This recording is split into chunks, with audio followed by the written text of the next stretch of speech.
या प्रकरणी सत्ताधारी आणि विरोधकांमध्ये शब्दबाण सुद्धा बघायला मिळाले, पाहूयात. एका बाजूने पवार साहेबांच्यावर टीका करताय आणि दुसऱ्या बाजूने निमंत्रणे देत आहे. म्हणजे मला असं वाटतं की भारतीय जनता पक्षाचा प्रचार आणि भारतीय जनता पक्षाचे नेते म्हणून मोदी साहेबांचं दिशा ही भरकटलेली वाटते.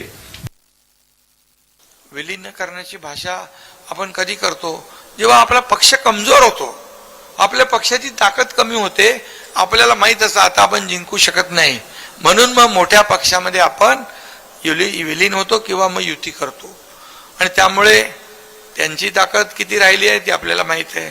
शिवसेनेची ताकद म्हणजे शिवसेना नाही, उभाटा, शिवसेना आपण आहे. आणि त्यामुळे मोदीजींनी म्हटलं, त्या दोन्ही आपल्या पक्षाच्या कार्यकर्त्यांना आवाहन केलं की नकली सेनेमध्ये, नकली पक्षात जाण्यापेक्षा असली पक्षामध्ये या.